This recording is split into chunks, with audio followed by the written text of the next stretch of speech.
Hello students, welcome to Edu Vector and this is Manisha Sharma. तो हम पढ़ रहे थे चैप्टर 13 एक्सरसाइज 13.2 का क्वेश्चन नंबर 8 देखेंगे। क्लास 10th का ये चैप्टर है सरफेस एरिया एंड वॉल्यूम। ये लास्ट क्वेश्चन है इस एक्सरसाइज का, तो बहुत ध्यान से समझना बिकॉज बहुत इजी वे में हम समझाने की पूरी कोशिश करते हैं। क्वेश्चन है a spherical glass vessel has a cylindrical neck. एक स्फेरिकल ग्लास वेसल है और उसकी नेक कैसी सिलेंड्रिकल है, ठीक है। 8 centimetre long, 2 centimetre in diameter. उसने पूरा किसका बता दिया, सिलेंडर के बारे में बता दिया। तो मैं पहले इतना ही बना लेती हूँ। उसने कहा एक स्फेरिकल वेसल है,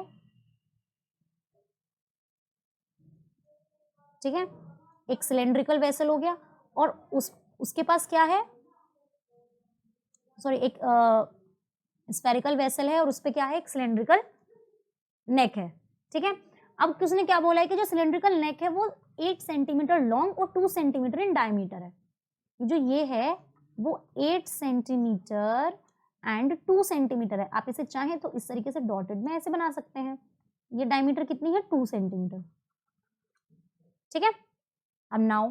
अब उसने बोला है कि diameter of the spherical part is 8.5 centimetre. इसमें बहुत टिपिकल कैलकुलेशन है।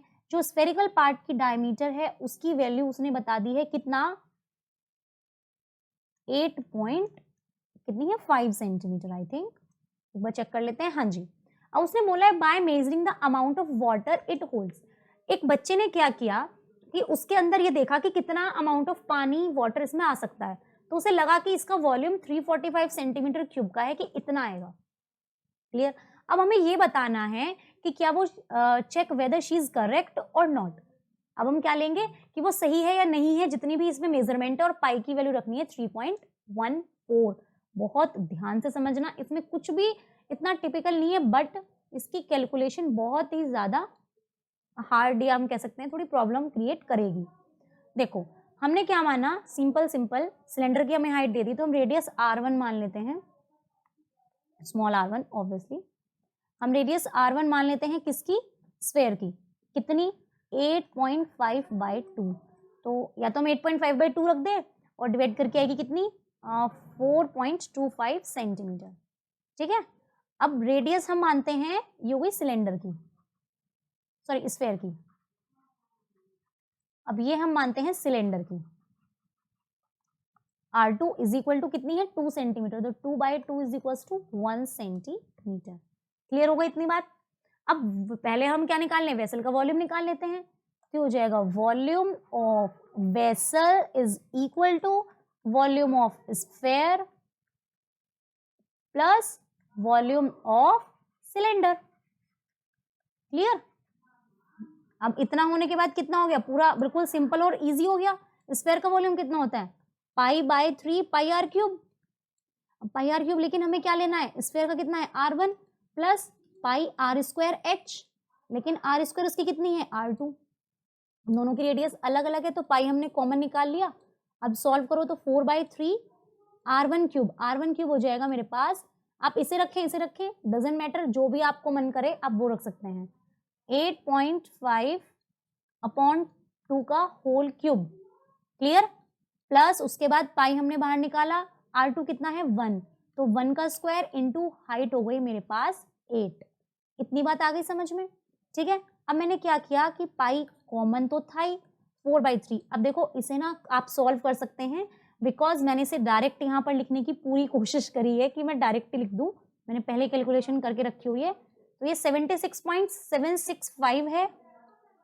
आप इसे सॉल्व कर सकते हैं प्लस 8। क्लियर, इतना समझ में आया।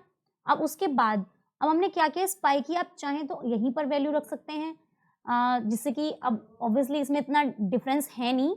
3.14 4/3 इंटू 76.765 प्लस 8, ठीक है। अब आप इसे पूरे को सॉल्व करेंगे तो आप प्लीज इसे सॉल्व करें ना, बिकॉज मैंने इसकी कैलकुलेशन पूरे अच्छे से सॉल्व करने के बाद ही आपको बताई है।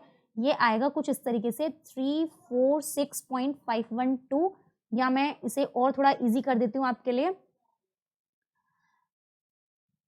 अगर मैं इस पाई की मल्टीप्लाई इसमें करती हूँ और इसमें, मैंने यहाँ पे कॉमन लिया, लेकिन जो मैंने अभी सॉल्यूशन किया था उसमें मैंने कॉमन नहीं लिया था, और कॉमन ना लेकर मैंने इसे डायरेक्ट किया था, एक स्टेप और बना देते हैं। 3.14 इंटू, ये था मेरे पास 4/3 इंटू 76.765 प्लस 8 इंटू 3.14। तो जो इसको पूरे को सॉल्व करके आप कैलकुलेशन करके बिल्कुल देखकर बता सकते हैं, ये कुछ 3.1392 था और इसको मल्टीप्लाई करके आया 25.12 और इन दोनों को प्लस करके आएगा आपका 346.512 सेंटीमीटर क्यूब। बस आपको ये मैंने इसीलिए किया है, प्लीज़ डोंट माइंड, क्योंकि ये कैलकुलेशन बहुत लेंथी हो जाती है और बिना बात में वीडियो खिंच जाती, ज़्यादा स्ट्रेच हो जाती, तो इसलिए बस मैंने आपको इसलिए डायरेक्ट वैल्यूज़ रख दी हैं। ये मैंने आपको डिफरेंट करके बता दी है क्योंकि मैंने इसकी कैलकुलेशन थोड़ी टिपिकल थी तो पहले ही सॉल्व करके रख लिया था। ठीक है, तो इतना कि अब उसने आगे क्वेश्चन में पूछा हुआ क्या था कि उस बच्चे ने जो वॉल्यूम निकाला वो आया था 345। अब बताने की करेक्ट है कि नहीं है, लेकिन हमारा कितना आया है 346, तो हम क्या कहेंगे, hence she is not correct. तो जो उसने वॉल्यूम निकाला है वो बिल्कुल भी सही नहीं है, शी इज रॉन्ग, उसने वॉल्यूम बिल्कुल गलत निकाला है और जो हमारा वॉल्यूम आया है वो कितना है 346। ठीक है, clear. So thank you all of you. ये आपकी एक्सरसाइज कंप्लीट हुई और हमने 13.1 एंड 13.2 दोनों एक्सरसाइज कंप्लीट कर ली हैं। ठीक है, आपको इससे रिलेटेड कोई भी प्रॉब्लम हो या आपको कोई भी कैलकुलेशन मिस्टेक लगे तो आप प्लीज़ कमेंट ज़रूर करना और चैनल को लाइक शेयर सब्सक्राइब करना ना भूलें। Bye bye, take care.